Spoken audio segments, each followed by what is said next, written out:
Welcome, everyone, to the April 1st Town Hall meeting, the role of the university in defending democracy. We're really delighted you could join us. This is UC Berkeley's Osher Lifelong Learning Institute, and I am Ollie's director. Today, we will have a moderated discussion with Brian Murphy, who will introduce the other people who will be a part of the discussion. And I'm also delighted to know that we've got Darren Zook, who is here, who can also be available to speak to some of the issues that are coming up in the courses that he is teaching. As you know, the protecting and defending democracy is a critical issue in the world, and it has been a thematic for Ollie, and especially for this spring and the future summer terms. And so for today, what we would like people to do, please put your questions and comments in the chat room. And if you wish to speak, also raise your hand. After people have made some opening remarks, we will go back and forth between a chat question and a hand up question. The other thing to mention is that this town hall meeting is being recorded. And after we caption it, we will upload it to the Ollie website and to our YouTube page. Again, welcome. And I'd like to hand it over to Brian Murphy. Hello, everyone. I want to welcome you as well to a conversation between Ira Harkavy from the University of Pennsylvania, Sandra Bass at the University of California at Berkeley, and us collectively as a community.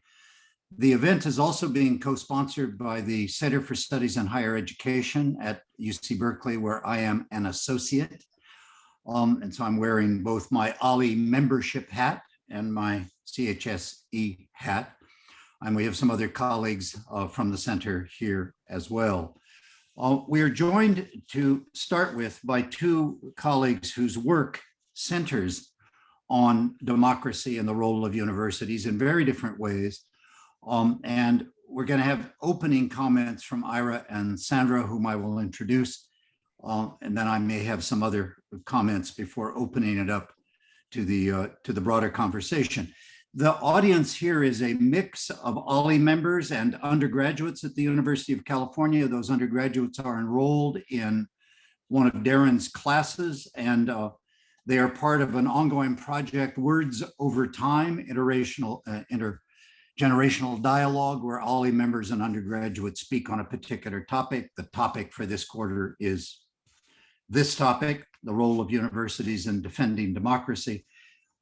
Max has put up in your chat a link for those of you in the Ollie community who wish to join. There's a few spots. It's going to top out pretty quickly for what is going to be an April, get my exact date, April 22nd from 10:30 to 12, an intergenerational dialogue on this topic. We are prompted to the conversation by the obvious. Democracy is under threat across the world from neo-nationalist and faux populist movements that have seized state power in multiple countries, sometimes through elections, sometimes through contrivance, whether it is in Hungary or Brazil, God help us, Russia, Turkey, and robust anti-democratic movements in Europe, across Europe, Hungary, Poland, and dare we say it, in the United States. The question of what responsibilities and responses universities might have to this deteriorating political situation is a different question than the question of the impact of those neo-nationalist parties or power structures on universities, which impact has been almost always destructive. And indeed, one of our colleagues here today, John Douglas, has written a book on neo-nationalist movements and its effect on universities. He and his colleagues have multiple chapters on the devastating effect of reactionary regimes on the very concept of universities. But we want to ask it the other way around. what responsibilities do we have in universities to protect and defend democracy as the situation deteriorates around us? Our two initial speakers are Ira Harkavy, who's an associate vice president at the University of Pennsylvania and the founding director of the Netter Center for Community Partnerships at Penn. Ira teaches history, urban and Africana studies, and in the School of Education. He is also the chair of the International Consortium for Higher Education, Civic Responsibility and Democracy, which is a more than 2-decade-old international effort to engage the question of the roles universities play in defending and advancing democracy and democratic culture. Ira is going to speak for about 10, 12 minutes, give us a kind of overview of what we might be thinking about. Then we're going to move to Sandra Bass. Dr. Sandra Bass is Associate Dean of Students at UC Berkeley and the Director of the Public Service Center, had taught political science and criminology at the University of Maryland before she returned to Berkeley, where she got her doctorate. And Sandra is right in the middle of very practical organizing at the University of California at Berkeley in an effort to get students more politically and socially engaged in their community and in the broader issues that affect us. So we have two very different presentations, if you will. Then I've got some questions, and then we'll open it up for the rest of you. Ira. Thank you, Brian. Thanks very much. I also want to thank Susan and colleagues from OLLI who invited me to be part of this. It's an honor to be with you on a topic that I can say is perhaps among the most important topics that one could focus on today, precisely the reasons that Brian mentioned. One of the questions that gets asked about this, of course, is the role universities have, and we'll discuss that. I'll discuss why historically its role engaged in democracy is so important. But there's a related question, and that is the extent to which universities have contributed or not contributed to advancing and strengthening democracy. And my assumption is that universities are among the institutions, particularly research universities, that are responsible for, in fact, failing to do what they need to do at this time historically, but really have not fulfilled their historical purposes. That in fact, universities, in part because of their enormous power, schools such as UC Berkeley, as you all know, obviously, has such enormous power, both economic and academic, in a whole variety of ways of being central institutions in society and around the world, that in fact, these institutions have a particularly profound impact. And what they do and do not do matters significantly. And in fact, one could argue that their enormous effect on our education and schooling system makes them particularly important at this time. In my judgment, there are two primary purposes for universities. One, in which I really believe is primary, to educate ethically engaged, empathetic, democratic citizens for democratic societies. And I'll discuss that in a bit, historical background. The other is to advance knowledge for the continuous improvement of human welfare, including advancing knowledge to improve the human condition. And part of that is the development of genuine, open, participatory, democratic societies. Now, I could just say that and make that as a claim. And the question is, how does that stand up against the actual history and purposes of universities and colleges? As an historian, this is what I largely focus on in my work. And it is clear, it seems to me at any rate, that in the United States, these kind of activities, particularly the activity of educating young people for citizenship, for democratic citizenship eventually, is the core function of higher education in universities. If we look at that, we can go back to the colonial colleges. We can look to see that every colonial college, except for the University of Pennsylvania, was founded to educate Christian, either Orthodox Christian individuals or ministers, to in fact create Christian commonwealths. So Harvard obviously was Congregationalist, and then William and Mary would be Anglican, and Yale would be Congregationalist, and Princeton Presbyterian, and King's College, Columbia, Anglican, Dartmouth Congregationalist, Brown a mix. But all of them had an issue of service connected to a religious basis, to create a good religious society. Penn was different, and it was different because Franklin was a deist, And Franklin had a different orientation, which he indicated created the first secular institution dedicated for service. That was the entire focus. He wrote in the founding documents of what would become the University of Pennsylvania in 1749 that the purpose of his education was to develop Penn education, to develop, educate young people, to develop an inclination, moral, joined with nobility, intellectual, to serve mankind, human beings, one's country, friends, and family, which ability to serve is the great aim and end of all learning. And we can just hear this echoed throughout the entire early history of higher education in the United States, from institution to institution. Of course, it was not a full understanding, to put it mildly, of who should be included.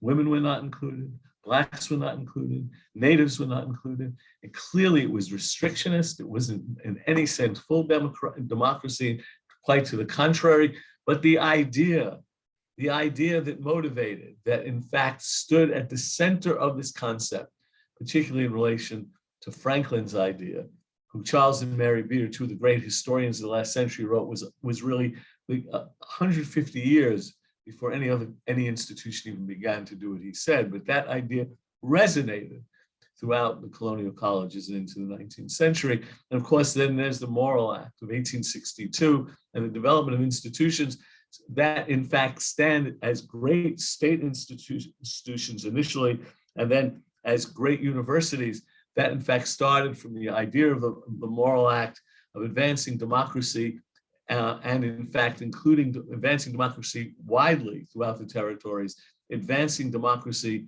mechanical arts, improving agriculture, with the idea that knowledge was to improve the world, that it was to make real differences. Again, highly restrictionist.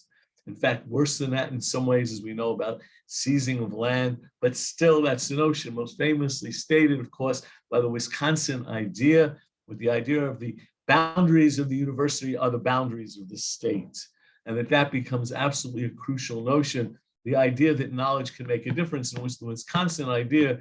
Charles McCarthy, who was the first legislative librarian anywhere active in reform, coined the idea of the phrase Wisconsin idea, was asked why in the Midwest was the Midwest the center of progressive reforms.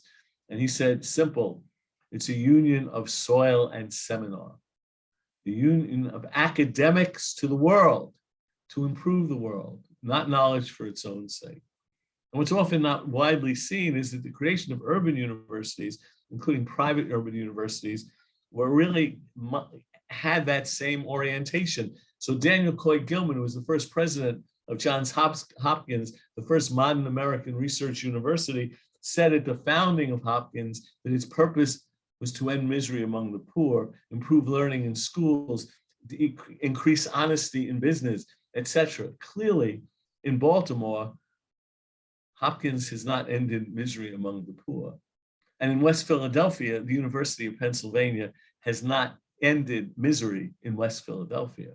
There is, in fact, a failure to do what they claim, but this is what was claimed. And it wasn't only in Hopkins. There was a President, Seth Low of Columbia, who said the greatness of Columbia would be determined by not just the extent that Columbia was part of New York, but that New York is part of Columbia. And he actually emphasized Columbia University of the city of New York. At the Wharton School of the University of Pennsylvania, a place where that wouldn't be not necessarily seen as a bastion of progressive engagement, at the turn of the 20th century, led by extraordinary leadership at that school, every senior in the Wharton School class, which wasn't that big, had to write a paper on improving the quality of life in the city. And that was led to the, in fact, publication of works that became classics. It's there that W.E.B. Du Bois wrote The Philadelphia Negro, the greatest single ethnographic work by an individual that changed the field. And although Du Bois's experience at Wharton may not have been optimal, it is clear that what he wrote in that book became a clarion call for progressives when he's at academics. The purpose of his research was, in fact, scientific study and social reform. Knowledge to change the world. And that was the orientation certainly up to World War I. And in World War I, the horror, the destruction, the sense of inability for knowledge to in fact make improvement created a scientism, a phony science that acted as if everything was objective and that we would look at the world in a way where we weren't morally engaged. The idea that came from Francis Bacon that knowledge is power for the relief of man's estate was dashed with World War I, and a cynicism developed and a retreat from the world and looking only outward abroad. And that continued through certainly World War II into the Cold War. And then there was beginning to be a profound and significant change in approximately the early 1990s, with the end of the Cold War, and partly from critiques of members of government who they were saying, what are you doing for our communities? What are you doing for the cities? There was a tremendous emphasis, particularly at that time, on the urban crisis. And the notion that, as I wrote back then, and still is the case in some ways even more profoundly and troubling, that universities cannot afford to be islands of affluence and seas of despair. And with the enormous wealth, particularly currently, as a result of the current period, it is particularly of great concern. And with that turn, there began to be something like the development of a democratic civic engagement movement with increasing activities related to working with communities, which was different from the turn of the 20th century, when it was largely noblesse oblige, when it was largely, we have the truth and we're progressive and do the right thing, but it wasn't working with communities.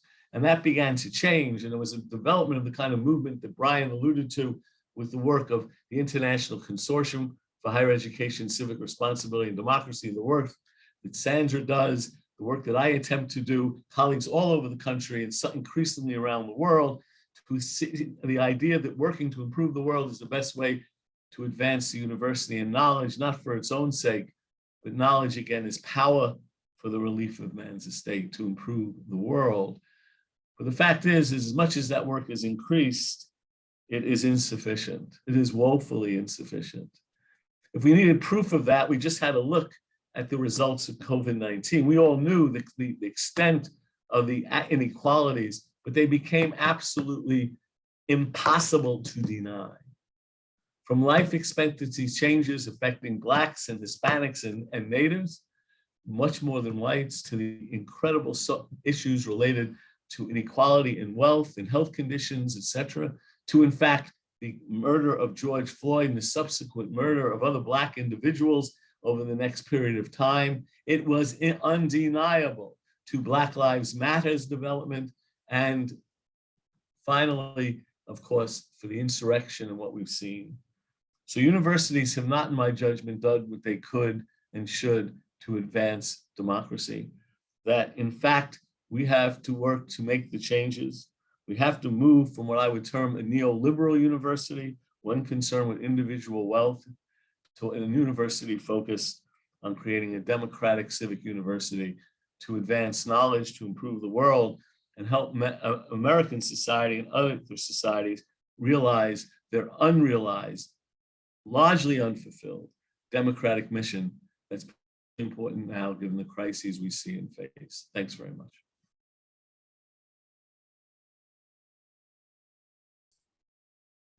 Thank you, Ira. This is going to be a radical turn from a kind of broad historical claim to the specifics of work on the ground. Sandra, what I want to do is to basically set up what you're going to do in the context of a struggle that Ira alluded to and identified, which is the original, how do I want to put this, the marginalization of civic work in the modern university. That despite its claims historically, and it's important to remember these were the claims historically, the modern, particularly science research-based university does not typically have the work of civic and community engagement at its heart. And yet I know the work that you're doing at the University of California is an important instance of commitments, of institutional commitments to this work. So if you could talk about that work, then I'm going to come back to another question, and kind of forecast it, right? Which is the tension between what I'll call the long game, universities serving democratic society sort of in the long term, versus what do you do in the immediacy of a political crisis? That's set up. Sandra. Yeah, no, I Yeah. appreciate it. And thank you so much for inviting me. And Ira, I must say, it is such an honor and pleasure to share a Zoom room with you. I'm so inspired by what you just shared. And it so resonates with what I wanted to share as well. So as Brian mentioned, I am Associate Dean of Students and Director of the Public Service Center here at Berkeley.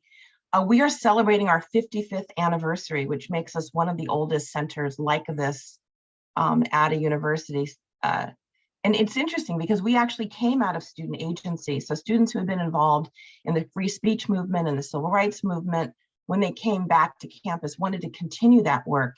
And so that's how our center was established, and we've grown and evolved since then. Our mission is to bring together students, faculty, and communities to harness their collective wisdom in support of social justice, civic engagement, and transformative social change. And I'd like to take a moment to unpack that mission because I think the various elements of it are a good jumping off point for what I like to offer to get our conversation started today. So we recognize that our work in connecting the university to the broader community is a collective endeavor, and that all of us have distinct and valuable wisdoms we bring to that work. A central aim of our work is encouraging our students to see the importance of civic engagement now and hopefully throughout their lives. And that commitment begins during their time at Berkeley as they begin developing what we might call their civic identity. And that's how they form and negotiate their personal and group identities as they relate to their role and participation in public life.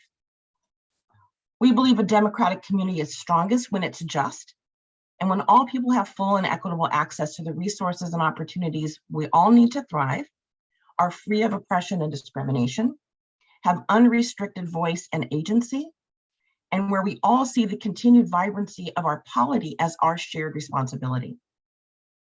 And then lastly, we also understand that achieving these aims require transformative change. That it's not enough to just, quote unquote, color within the lines, if you will, because throughout this country's history, as Ira just really brilliantly laid out, most of us have not been the beneficiaries of living within an authentic democracy. And that in fact, our story has been one of fits and starts, defined by periods where entrenched powers have acted to deny specific groups voice, agency, and justice. And we're going through one of those periods now. And it is also through the determination of ordinary folks coming together at great cost to themselves to challenge those efforts of at exclusion, push those doors open, and break down the barriers so that we have this growing edge of democracy that we see today. So if you all watch the confirmation for Judge Ketanji Brown Jackson, you may have seen Senator Cory Booker say these lines from a poem by Langston Hughes. Oh yes, I say it plain, America never was America to me.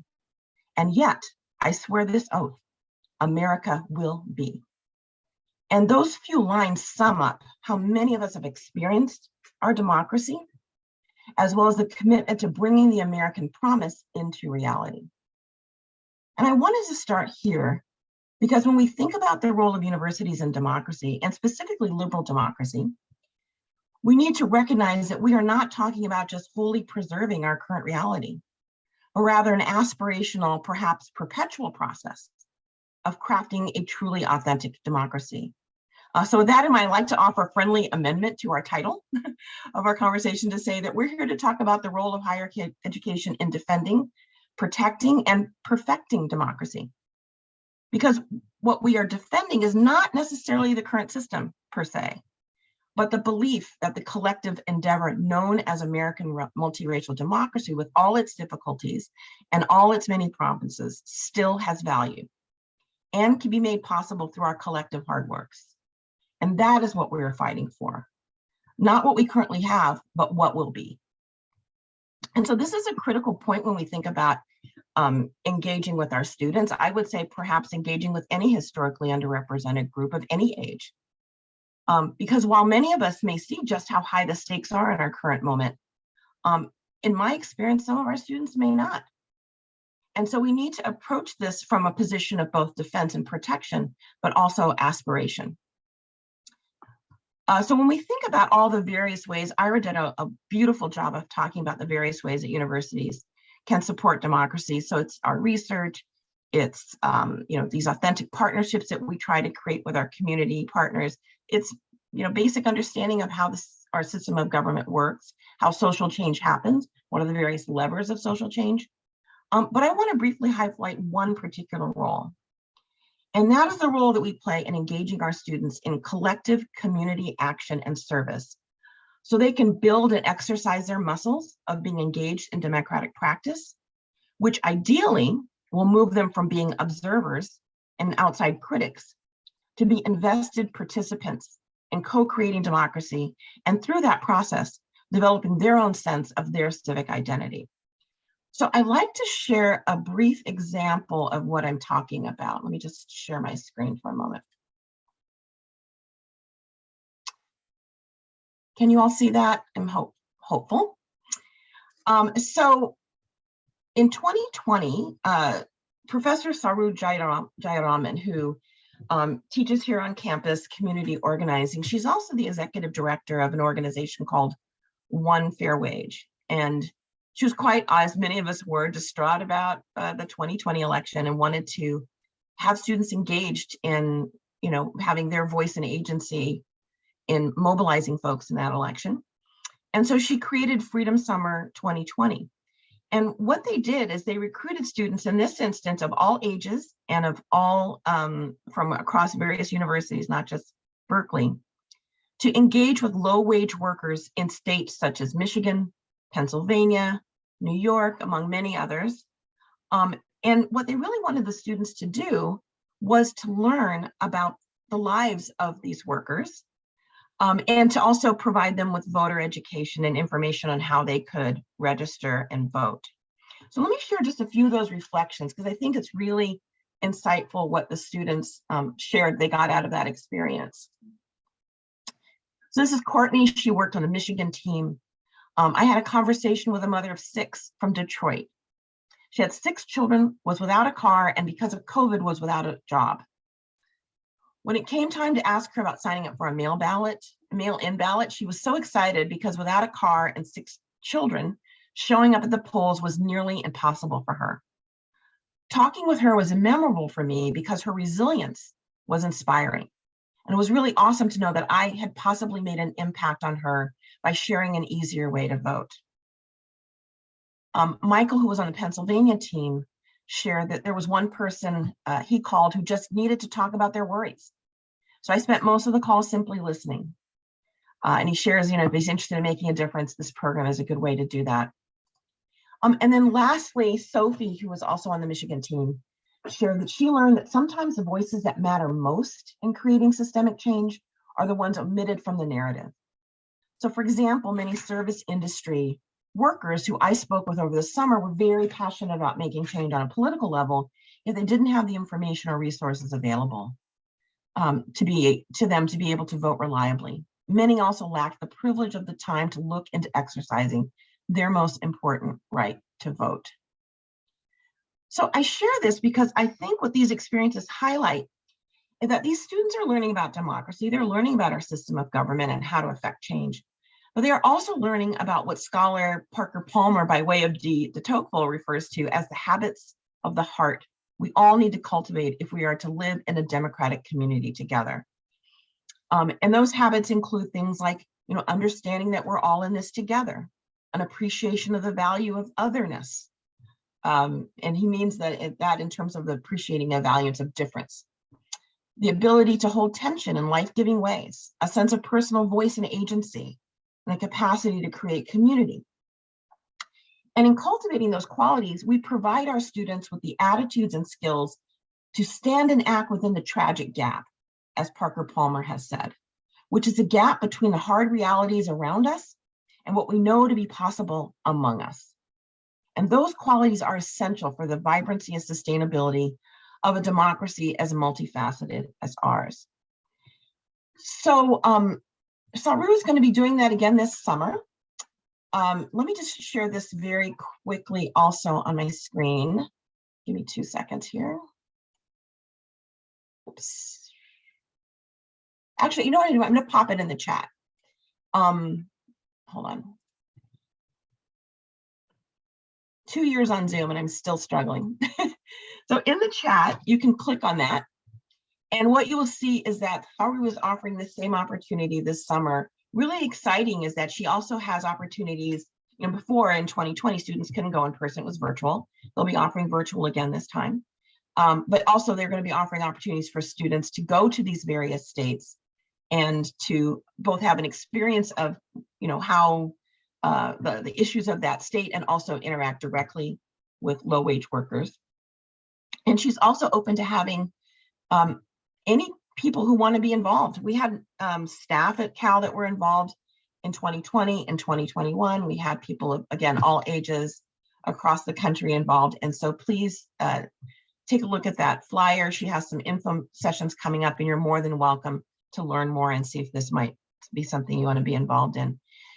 Also in that sheet, I've listed some other resources. I just want to be mindful of time and won't go through them, but different ways you might want to think about being engaged, both in terms of the electoral politics, in terms of volunteering and service. I pulled out some things about democratic engagement. One of the things I did in 2020, when we were very concerned about the potential coup, is I did some training with George Lakey, who was really getting us prepared, trying to do training across the country, like what would we do should this event happen? And so that's one of the links there. That organization shut down after 2021 and we had the transition. But I would really encourage you to look at that. It's called Choose Democracy, because it's another way of thinking about what are the ways we need to be mindful, particularly in this moment, of how we might act in the event of our typical processes not running as we expect them to. And then there's some resources for students if you work with university students. The last thing I want to offer is a quote from poet and naturalist Terry Tempest Williams that I really think speaks to this. And she says, "The human heart is the first home of democracy. It is where we embrace our questions. Can we be equitable? Can we be generous? Can we listen with our whole beings, not just our minds, and offer our attention rather than our opinions? And do we have enough resolve in our hearts to act courageously, relentlessly, without giving up ever, trusting our fellow citizens to join with us in our determined pursuit of a living democracy?" Universities have an essential role in this, in expanding our intellects, our curiosity, and our hearts. We are doing it, we need to do more, and we must do more. Thank you. Thank you, Sandra. And I really want to emphasize for all of you who are on this call, the importance of the document that Sandra put up there to Sandra Bass, to everyone, because it is a listing of resources, not just a sort of document what others are doing, but opportunities for particularly members of the OLLI community to participate, to help, to be friends and allies, not just mentors, not the elders, thank you very much, but participants who are also engaged in this work. You remember that last year during the elections, or 2 years ago during the 2020 election, Susan Driscoll is an OLLI member. She and several others had a whole initiative of OLLI Engages. And it was really very important and impressive, the number and degree to which OLLI members were participating in Get Out the Vote efforts. There are a multitude of organizations, some of them involving university students, a lot of them not, that are doing this work. I want to mention two things and sort of open this up. The first is that I think a fair assessment of the university and college landscape is that civic and community engagement projects remain very much on the margins. They are typically marginally funded and staffed. And the question of how and why universities would invest more in making it a more regular feature of the undergraduate, leave aside graduate students for the moment, the undergraduate experience, I think remains an important question.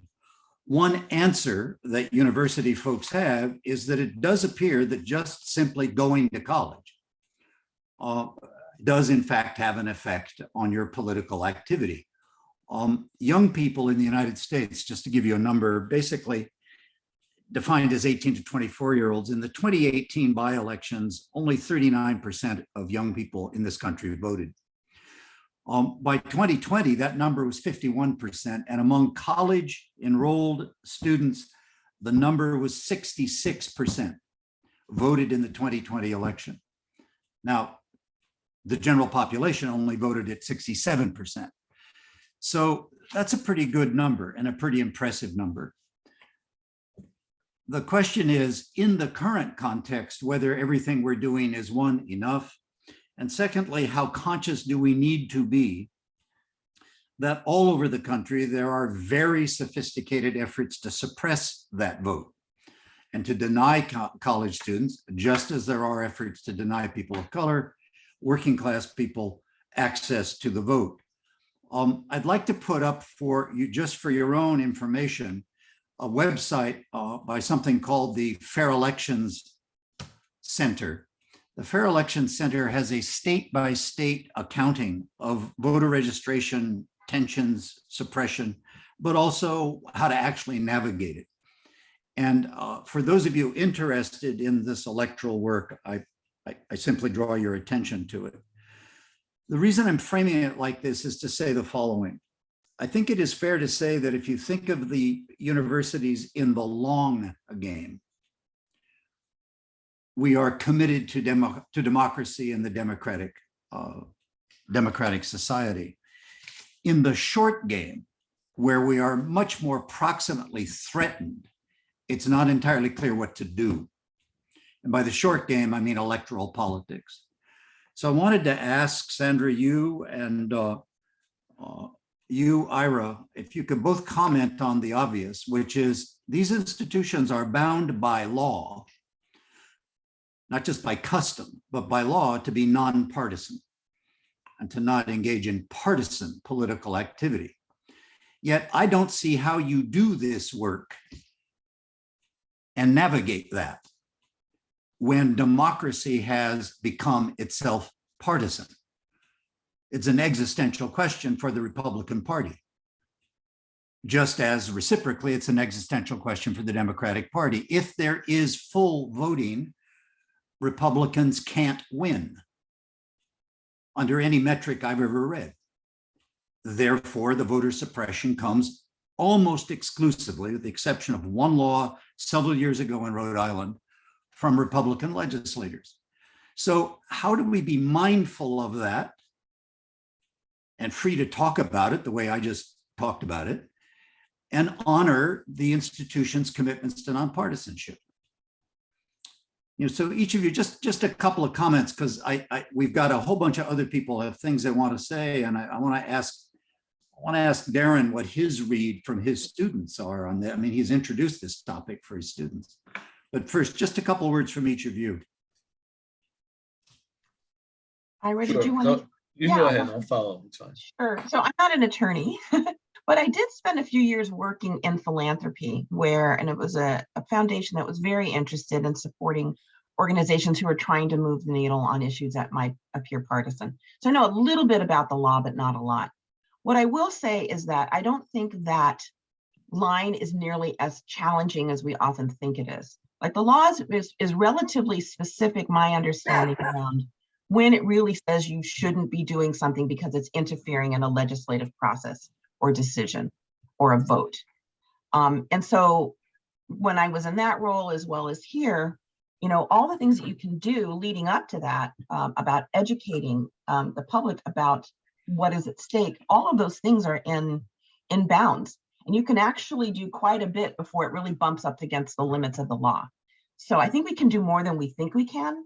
What my sense is that it's often more perceptual and reputational, right? The concern about the perception of looking partisan, or what does that say for the larger reputation of your organization and or your institution.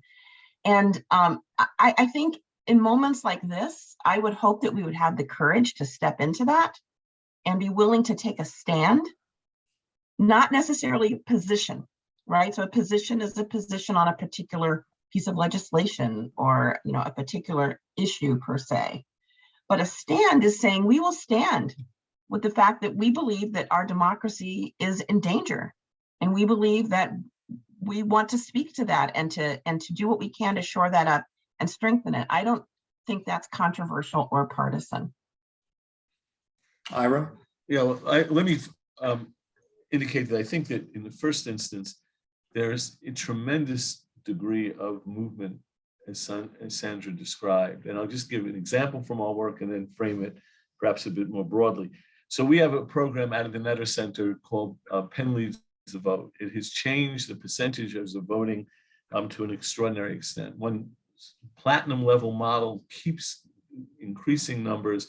It is trying to institutionalize as much as possible, which has happened at a number of UC campuses and may have happened at Berkeley, where this becomes an institutional fact that the university helps advance voting rights and voting of its students and the local community as core to the university's mission. That seems to me absolutely defensible. It is not partisan, but it has profound impacts on inclusivity, and the numbers show it.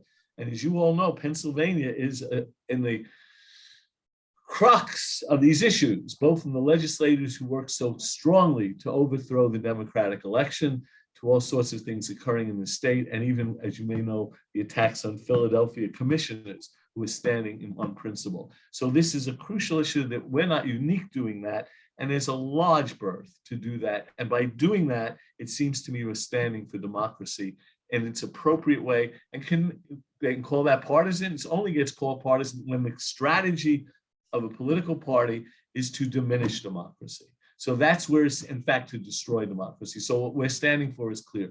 The other side of this, it seems to me there's a general principle that there are values universities stand for. And those are issues like tolerance, inclusivity, truth, democracy, equity, not founding principles, but principles have developed that's key to knowledge production and key to the idea of improving the world. And standing for those values, democracy, human rights, rule of law, tolerance, etc., inclusivity, diversity, that by doing that, that is not partisan. Those are general values that are the core to a good, decent society. And by standing for that, again, we have a wide berth. And what my critique is that universities have done insufficiently both of those things. That is taking the charge on, and we haven't at Penn, taking the charge on making the issue of integrating within the university the voting and pushing electoral participation as core to the university, and we have not done enough of that either, and also have not taken on the issue of deep engagement, particularly with our communities, particularly with the communities near our campuses that we can learn from and are often in positions of significant societal disadvantage, working and learning with them on these issues that promote equity, diversity, inclusivity, tolerance, etc. And I don't think universities have stood up to the plate enough on that. And that seems to be the issue. There is a space to do it, and both Penn and other institutions need to do more of it.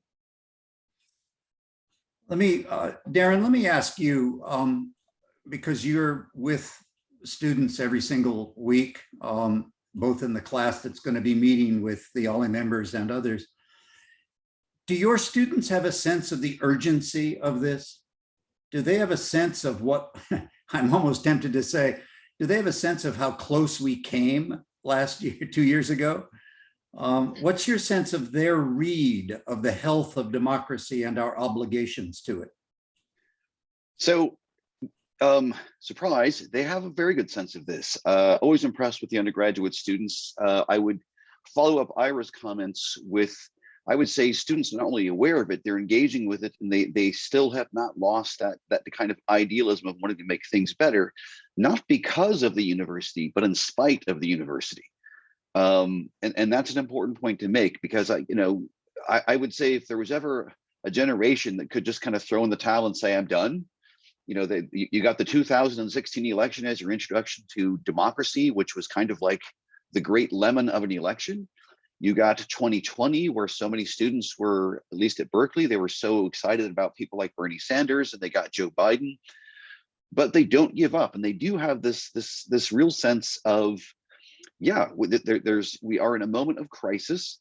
I will say there are some of them who are now appreciating the Cold War more, since things like, you know, Russia's invasion and nuclear annihilation, which used to be things you read about in history book, came back into dialogue. So I think there's a real sense that something needs to be done. And I would say the most refreshing part is, number one, still having a sense of optimism that something can be done. And more importantly, this may surprise people coming from Berkeley, that students are, at least in this semester's seminar on the Words Over Time intergenerational dialogue, really want to promote ideological diversity. Like, they really want to hear from conservatives. It's no longer let's shut everybody out. So I think they see the partisanship problem as well. I don't mean the extremists. I mean, there's this idea of saying, why don't we invite some people to campus?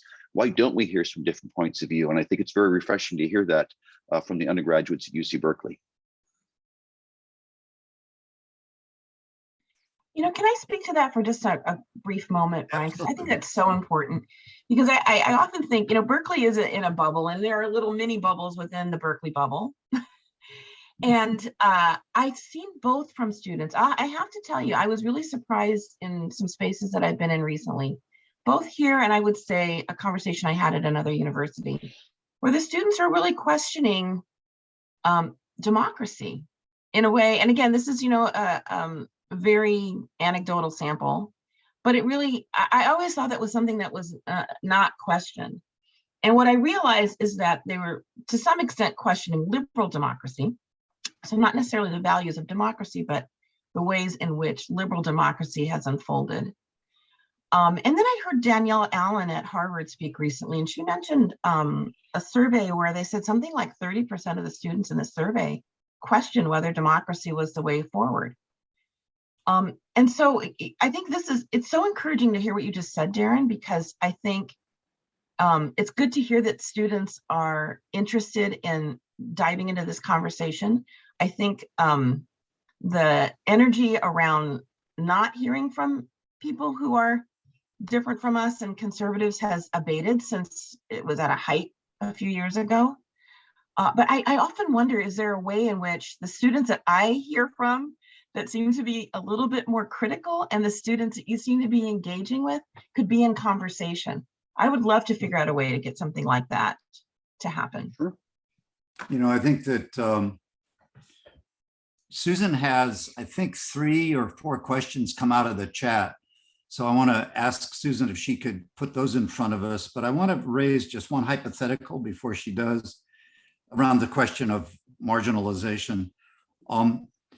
You know, when the fall hits us, I thought it would be an interesting mathematical exercise to figure out how much money universities in the United States spend this fall in hiring additional and temporary staff for the football season. It's, I would venture to say, hundreds, at least tens of millions of dollars to support all of the staff that are hired to facilitate the football season. If you knew that big number, what about putting 1/10 of that aside to advance democracy? Voter registration, voter boxes on campus, a variety of things. Just an idea. Now, I haven't done that mathematics, so maybe I'm exaggerating how much it costs to hire parking attendants and valets and all of the other things that go into the monster season.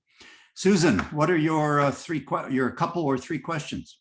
Yes, thank you, Brian. We have our first comment question came in from Linda, and I want to raise it because I know I was really heartened to see so many colleagues here from Berkeley in the town hall.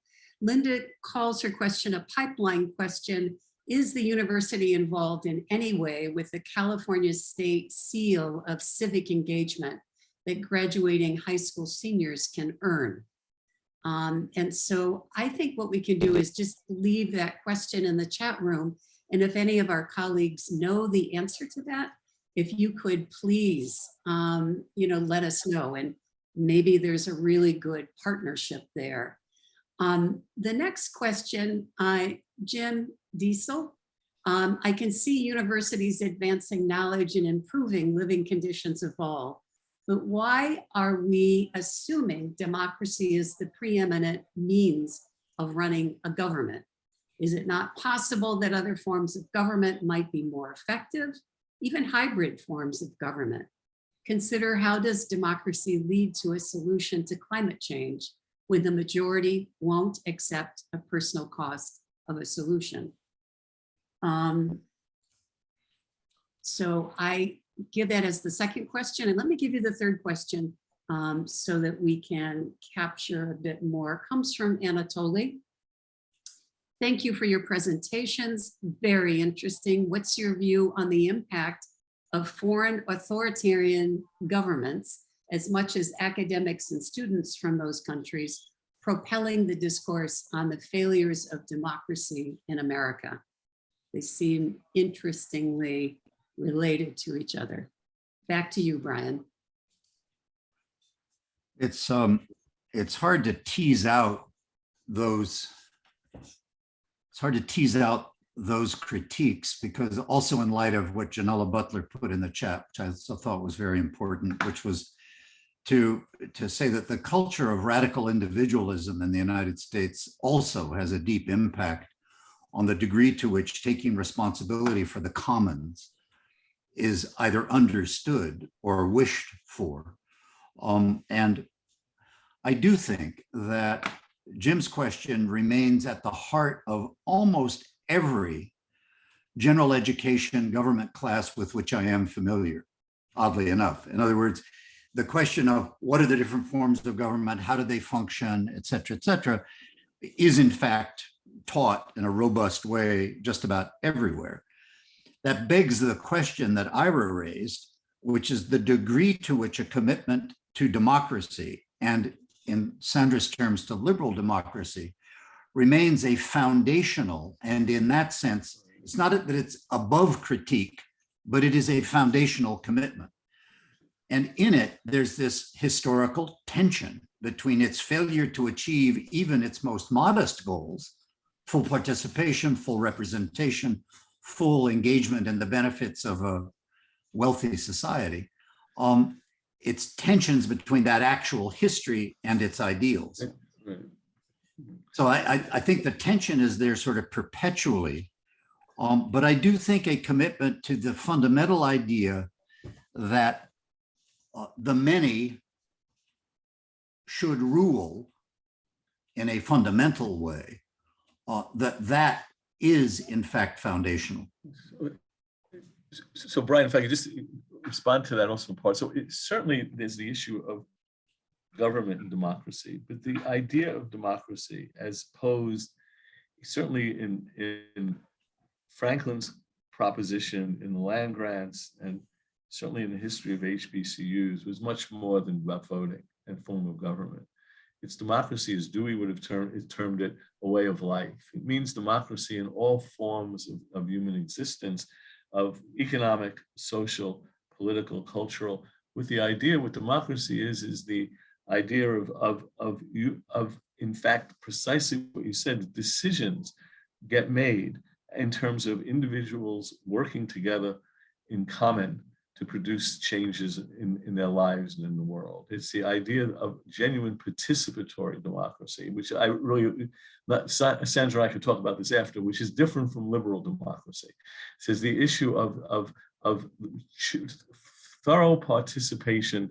So the idea of individuals being able to pursue the direction of their own lives and work with others. So the issue that Janella raised, there is a notion, it is not just learning about one's own actualization as an individual, but in fact, providing opportunities to do what Sandra's project does, have people working collectively together on common problems. So the notion of democracy is more than the idea of government.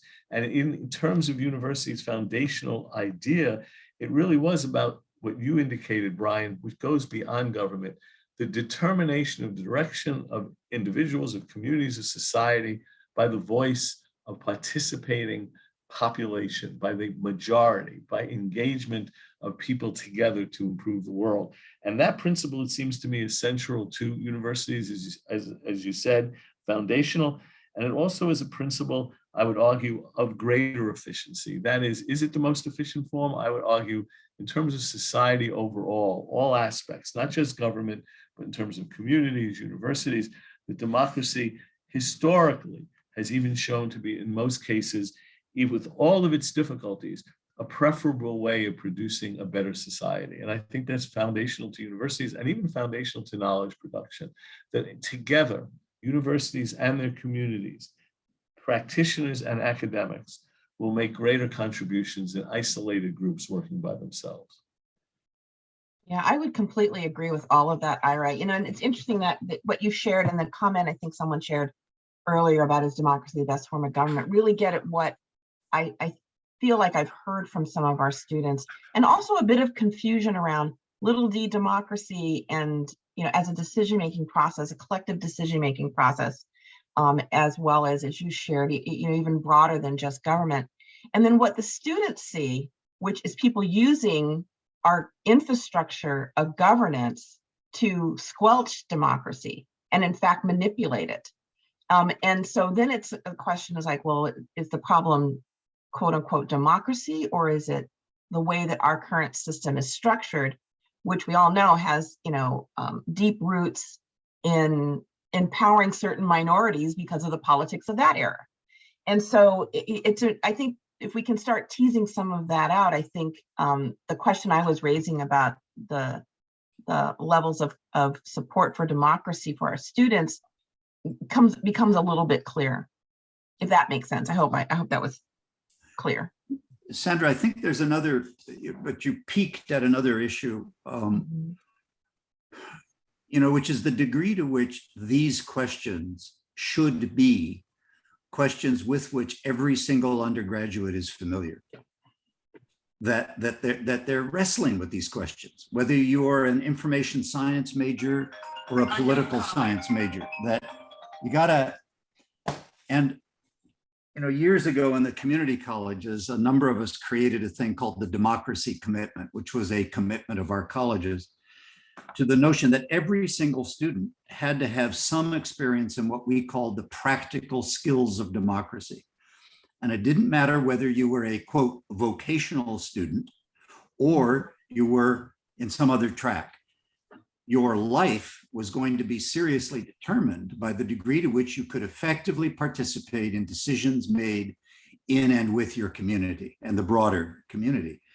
And for many, many students out of universities and community colleges alike, and it may be more challenging in many ways for elite universities, these are new questions because they're not typically the questions that have been asked by their career counselors in high school.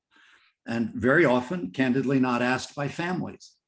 Part of the pressure in the culture to succeed economically, to survive, really puts pressure on students to be thinking in a very, in Janella's terms, very individualistic way.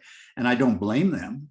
I mean, we used to say at De Anza College that not a single student at that college was in the slightest confused that they would need a job. The question was, what else would they want to live in a better community and a stronger culture? So I think that Ira, thank you for raising it beyond the government structure to the more broad and cultural question. And thank you, Darren, for, I don't know, it's just encouraging. but whether it's encouraging or not, who cares whether it's encouraging to me? The real question is the degree to which our students continue to engage in these questions. And leaving my fantasy about football season aside, I really would love a deeper university-wide commitment to actual settings and programs that do what your summer program, Sandra, asked of those students who are able to do it. I just want to highlight one thing very briefly, and that is Darren posed a tremendously important issue where he said students come in with this idealism and this idea of, at least is what I find, and wanting to change the world, and universities often deaden that. they often deaden that it's not because of the university, it's often in spite of certain things at least the university does. It seems to me, Brian, your comment, Sandra's and emphasis on the values and Darren's really puts this at the center. This should be central work of the institution. And as central work, rather than deadening it, our goal is to enliven it. So after 4 years or 5 years or 3 years, they leave not only idealistic, but with tools to put that idealism into action. And that should be our job. And we don't do it nearly as well as Darren indicated. Well, it's at De Anza College, we used to have a first-year experience, which we titled Decolonizing Your Education. And the topic was to reflect upon your own education. I just saw yesterday big kerfuffle because Stanford University has now redesigned a whole first-year experience, and it begins with why college. And with all due respect, if somebody's lurking there in the sidelines from Stanford, I have a colleague there who says students no longer come here for an education, they come here to network. And it seems to me that many of their very concerned faculty who work, as you do, Sandra, with students, they want the question of the purpose of my education to be a more deeply understood, even filled with conflict of the tensions between the multiple purposes. Yes, can I just say, students are so hungry for meaning and purpose. And I think that's why they're asking the hard questions. And in all frankness, this is an extraordinarily difficult time. Like, you know, I'm a lot older than they are, and I'm confused sometimes and concerned about what's unfolding. And so it's perfectly understandable that, you know, the pathways that they can see for themselves beyond college are difficult. But what comes up routinely with the students, the students that I work with, is that when you tap into that, what gives them meaning and what gives them purpose, they light up. And then they are really engaged and activate their own agency.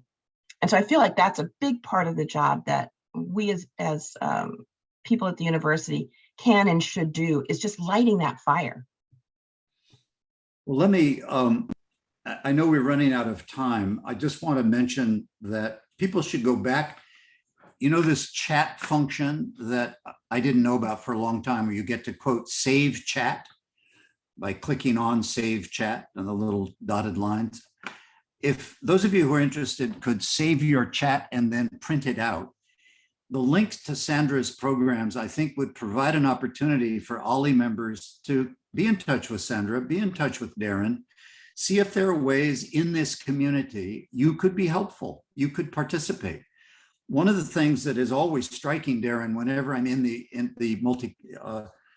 multi-generational dialogues that you have, is the surprise on the students' part when they discover that people my age, that we actually had an environmental movement a long time ago, that there was a civil rights movement, that people actually have these living experiences. And similarly, I think a lot of us who are in the OLLI community, we benefit as well when we meet your students. And Sandra, we would benefit as well if we volunteered to help in any way that you thought we could be helpful, even if our secret motive was also to learn, you know, and to be just part of it. So thank you very much, both Sandra and Darren, for the work you do. And I hope OLLI members take the opportunity to connect up. I know that over the summer, we will be doing another version of OLLI Engages with regard to the elections, where we will be making an effort to give an opportunity for OLLI members to participate long distance in the swing states that will matter so much in the by-election. There are nonprofits everywhere that are doing Get Out the Vote. They are scrupulously nonpartisan Get Out the Vote efforts, and they are all over the country. And if those of you who are interested in the voter suppression questions, you could look at the link I gave in the thing of Fair Election Center. They do superb work.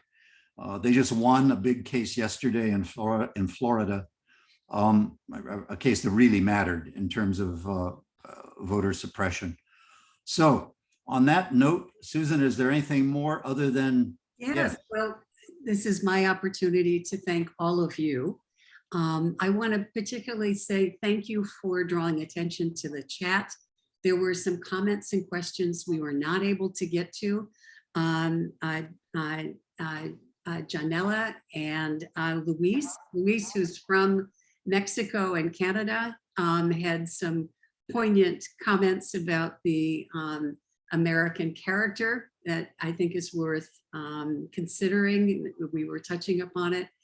But let me turn the attention to you, and thank you, Brian. Thank you for moderating. Sandra, Ira, thank you for your presentations and for everybody who joined the discussion today.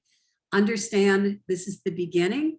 We are going to continue, as Brian has suggested, in a variety of ways. There are things that are planned and some things that some of our members don't know that will be put on the board for April and May, as well as for the rest of the summer.